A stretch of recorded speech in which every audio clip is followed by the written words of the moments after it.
Pedie Perez was born in Berkeley in 1989. Grew up past El Cerrito and the Contra Costa line. His parents run a work yard in Richmond, California. He drove a truck there on the west coast of America. Pedie Perez was a gentle soul, known to his neighbors and friends. If someone was in trouble, that's who he'd defend. As with so many more among us, he liked to have a drink, which shouldn't be a problem, or at least that's what you might think.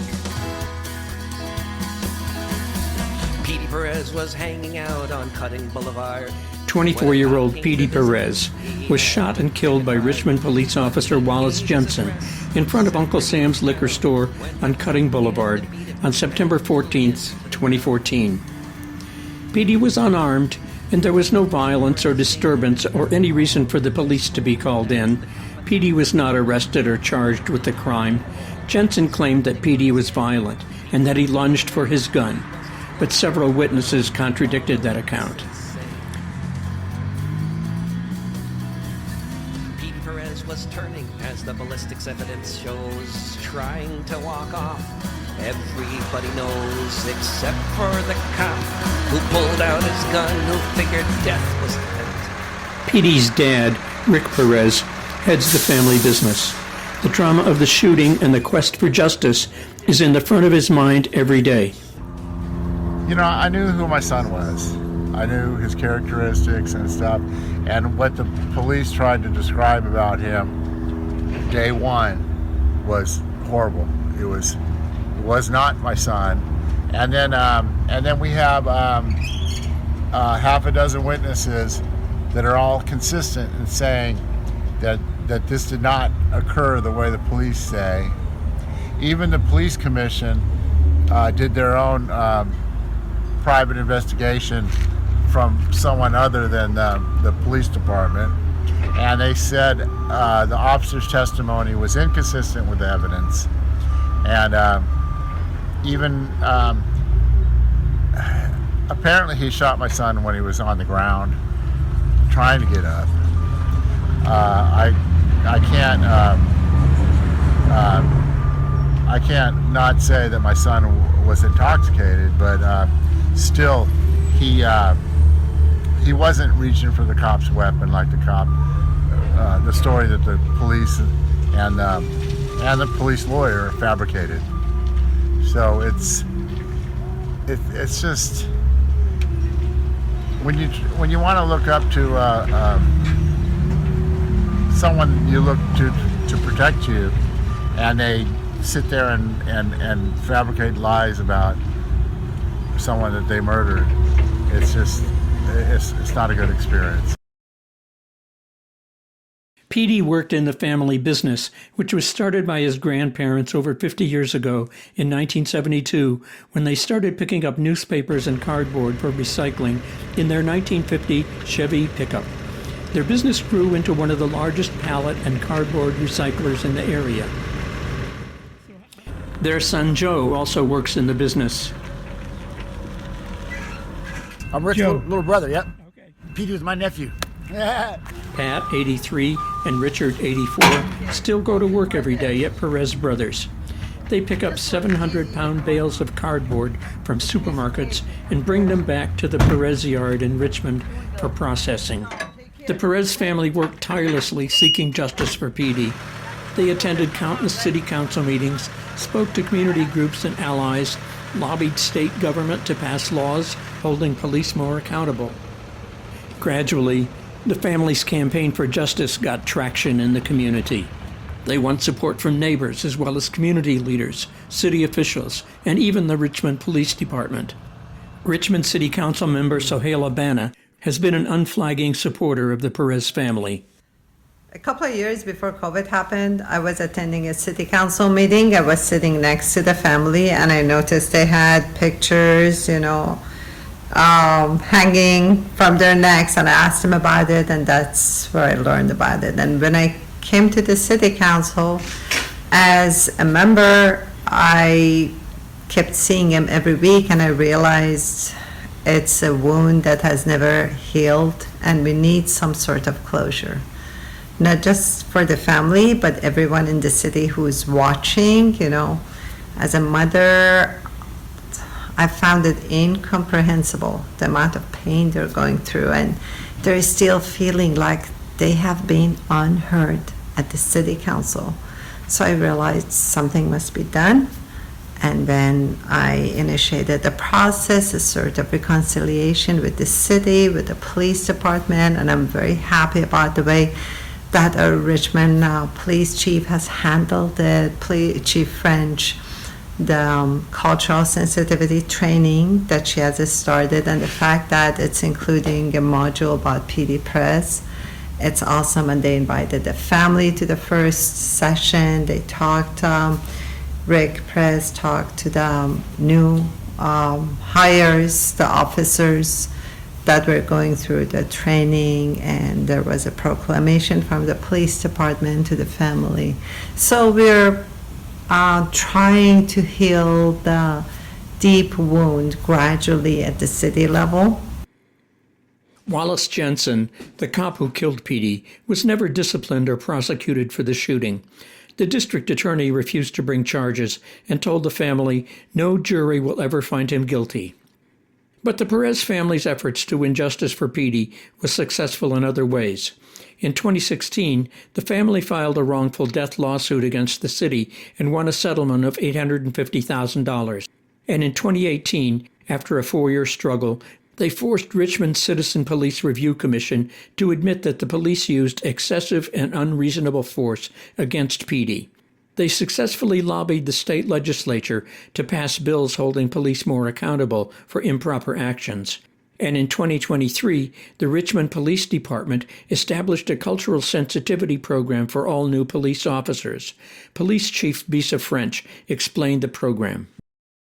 This year we've embarked on a project in the police department to incorporate Pedie's story and his death into training into our department.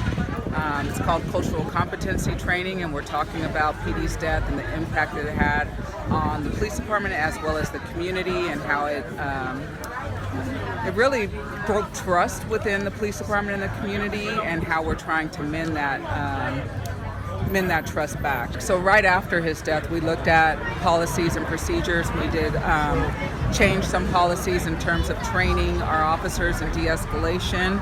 And then since his death and more recently this year, we're doing this training because we have a lot of new police officers. We want to make sure that they are familiar with Pedie's death so that something like that isn't repeated. One of the first speakers to address the new recruits in the program was Rick Perez, Pedie's father. Like just the other day, I had that opportunity to talk to these new recruits. And the minute I said how old my son was, and first I said, I think you guys many of you are the same age as my son. He was 24 when he was murdered. And oh boy, their eyes lit up. They saw that they were 24, 25. They were right there. And, it meant something to them, and I'm grateful for that.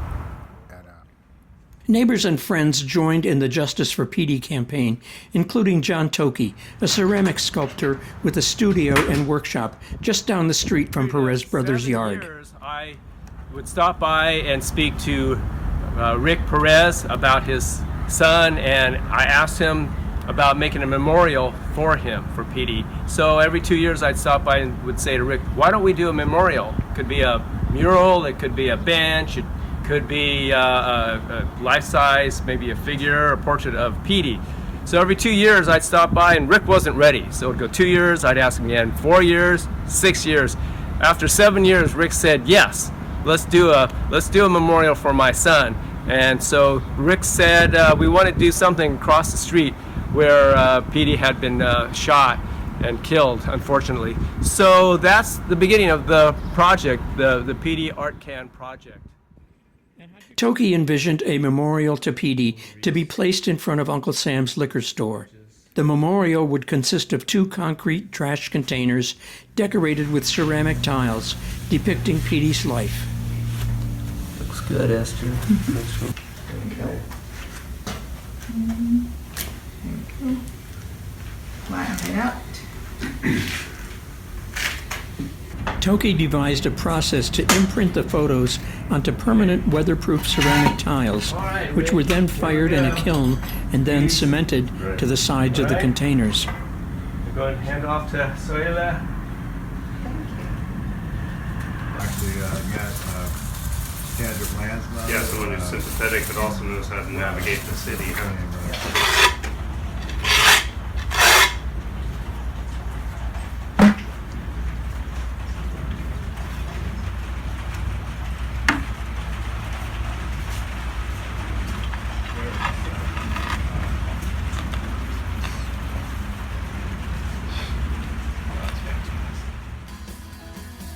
Pedie Perez was hanging out on Cutting Boulevard when a cop came to visit.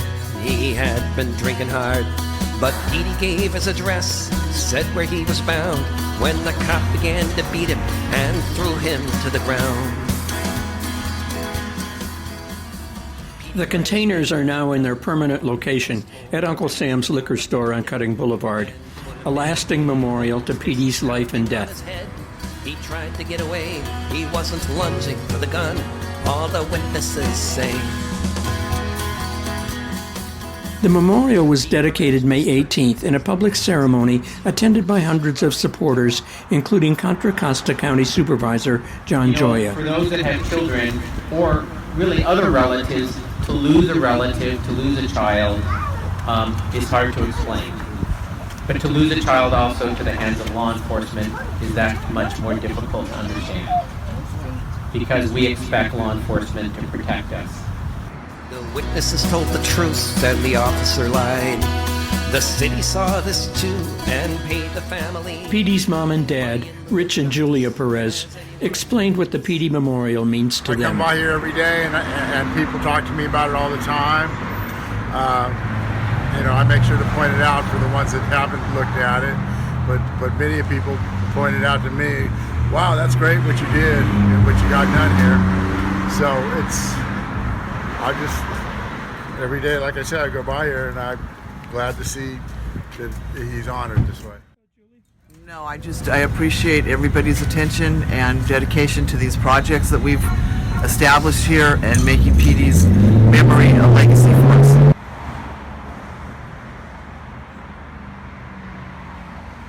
Through their relentless efforts, the Perez family has turned their immeasurable loss into a positive force for community justice that will last for years into the future.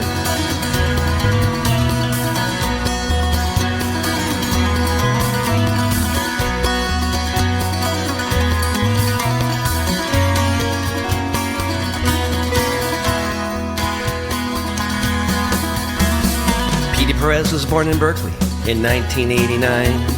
Grew up past El Cerrito and the Contra Costa line. His parents run a work yard in Richmond, California. He drove a truck there on the west coast of America. Pedie Perez was a gentle soul, known to his neighbors and friends. If someone was in trouble, that's who he'd defend. As with so many more among us,